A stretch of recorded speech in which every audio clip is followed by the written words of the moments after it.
Good morning. This is Aaron with Transformed by His Truth. Today I'm going to do a video about the Republican National Committee and what is going on with that and how Trump got back in the public eye just after he was somebody attempted to assassinate him. So he's not going to let that keep him from going out into public and being the strong figure that we need him to be to stand up for our republic and our democracy. So I'm going to read this article and we'll talk after. It's by Yahoo News, which usually is pretty liberal, but this time it's a pretty good article. So it says RNC Day 1, Trump surprise appearance, Vance as VP pick highlight 2024 convention opener. Just 2 days after surviving an assassination attempt, former President Donald Trump makes a surprise appearance and selects Senator J.D. Vance of Ohio as his running mate, while Republicans take turns touting his economic policies. This is Yahoo News' succinct wrap-up of Day 1 of the RNC in Milwaukee. Here's what you need to know. The big picture. Day 1 of the RNC was the first major political event since Trump survived an assassination attempt Saturday in Butler, Pennsylvania. And when the bandaged former president surprised the convention near the end of the night, it marked his first public appearance since being rushed off stage 2 days earlier with blood on his face and his fist in the air. On Monday night, Trump looked emotional and a little drained as the crowd chanted his name. He did not speak.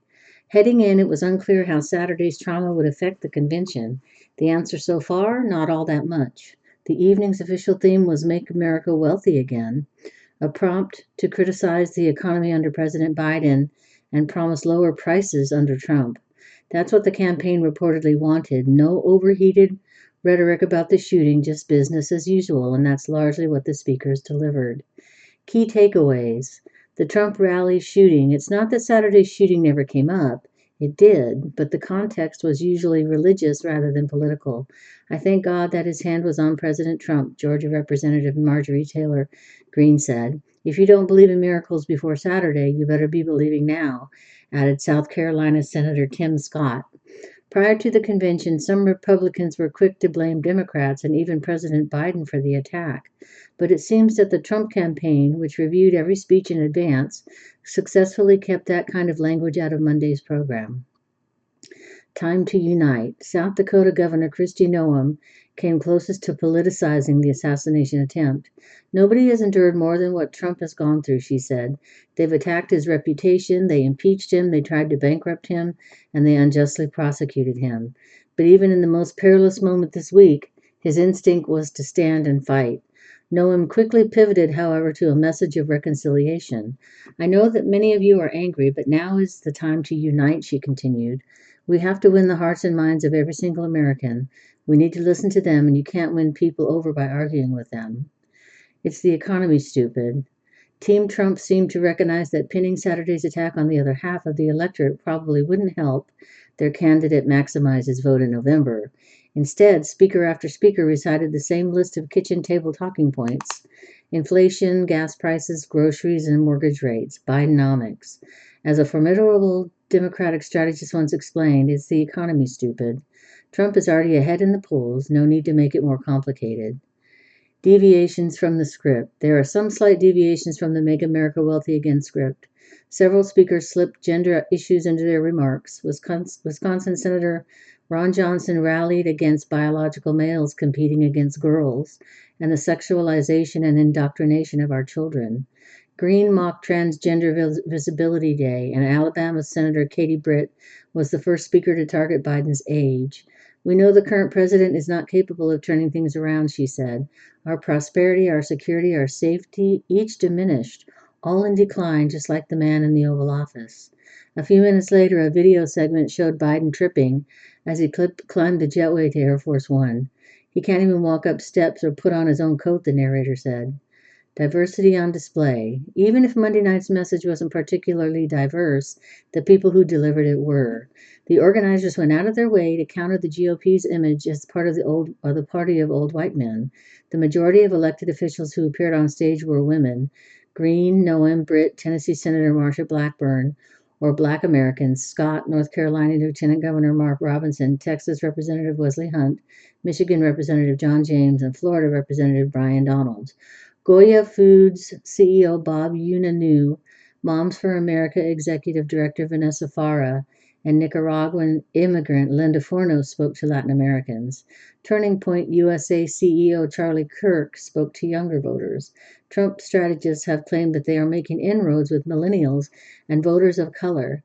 The actual data is less conclusive, but despite dismissing the power of representation in the past, Republicans signal Monday that they may see some political upside in showing swing voters a lineup that looks like they do. Searching for converts. Day one also put a heavy emphasis on converts. In 2020, I made a mistake that is hard to admit, especially in this room, Fornos said. In 2020, I voted for Joe Biden. Model Amber Rose once thought Trump was a racist, she admitted Monday, but she changed her mind after doing her research. And the same went for union worker Bobby Bartels, the business manager of Steamfitters Local 638 UA, and a self-proclaimed lifelong Democrat. The night's final speaker, International Brotherhood of Teamsters President Sean O'Brien, delivered fiercely pro-union, anti-corporate remarks that sounded something from a Bernie Sanders rally, yet here he was at the RNC. The subtext, of course, was that if these people can switch sides, then all the Trump-curious voters watching at home can too. VP Vance. The biggest news Monday broke before the convention officially kicked off, the long-awaited unveiling of Trump's running mate. The nod went to Vance, the Yale law grad turned hillbilly elegy author turned venture capitalist turned U.S. Senator from Ohio. Another critic turned supporter, despite previously calling Trump reprehensible, unfit for our nation's highest office, and cultural heroine, in addition to describing him as America's Hitler, in leaked Facebook messages, Vance has diligently aligned himself with the former president on both politics and policy since launching his Senate bid in 2021. Now just 39, he would be the youngest VP since Richard Nixon. Making it official. Trump officially secured the 2024 Republican presidential nomination Monday afternoon when GOP delegates from each U.S. state and territory kicked off the convention the same way they always do, with a good old-fashioned roll call vote. Trump won 2,268 delegates during this year's primaries and caucuses. His closest competitor, former South Carolina Governor Nikki Haley, won 97. Trump hit the necessary threshold Monday after his son Eric announced the votes from Trump's adopted home state of Florida. Monday's notable speakers were Wisconsin Senator Ron Johnson, Georgia Representative Marjorie Taylor Greene, North Carolina Lieutenant Governor Mark Robertson, Texas Representative Wesley Hunt, Michigan Representative John James, Alabama Senator Katie Britt, South Carolina Senator Tim Scott, Goya Foods CEO Bob Unanue, South Dakota Governor Kristi Noem, union worker Bobby Bartels, Florida Representative Brian Donalds, Mom for Executive Director Vanessa Farah, Turning Point USA CEO Charlie Kirk, Tennessee Senator Marsha Blackburn, reality TV star and Kanye West ex Amber Rose, Nicaraguan immigrant Linda Fornos, and International Brotherhood of Teamsters President Sean O'Brien. What's happening Tuesday? The day's theme will be Make America Safe once again. Speakers will address how Trump plans to stand up for our law enforcement and combat crime and drugs. Haley, who released her delegates to Trump last week and previously said she planned to vote for him in November, will speak Tuesday night to emphasize party unity. A forceful Trump critic during the nominating contest, she initially wasn't invited to the convention. Okay, that's the end of that article. Kind of telling you what happened with the Republican Party convention. And so it looks like Trump isn't going to let anything back him down. I mean, they tried to assassinate him, and he's right back in the spotlight, showing that he's brave and that he's not going to let something like an assassination attempt stop him from trying to become our next president and help us with our economy, which is out of control. Inflation is out of control. Prices are out of control.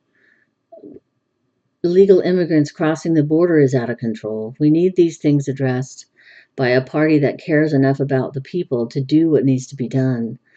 So we're tired of high gas prices. We're tired of inflation and high food prices. We're tired of, like I said, anybody and everybody coming over the border that wants to, whether they're good people or terrorists from other countries. They can come across the border in Mexico and not even be stopped. So we don't want that kind of stuff going on. So we're going to vote for President Trump because he in the past has shown that those things matter to him and he makes a difference in the economy. And so we'll see what happens in November. I can't imagine him not winning because we're in such bad shape.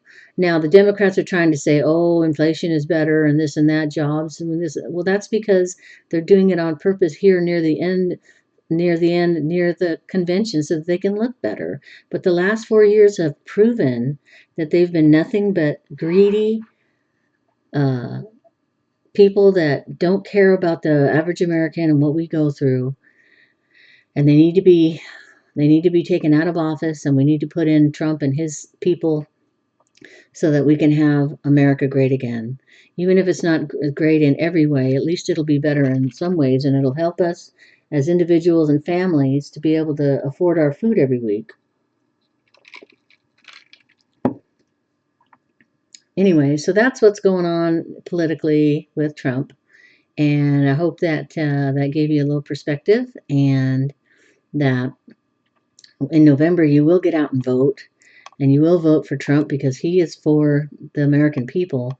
Granted, every politician has got dirt on him at some point in some way, but based on his past presidency and where the economy was then is what we want again now, and hopefully he can turn that around. Hopefully Biden's administration hasn't done too much damage that can't be repaired.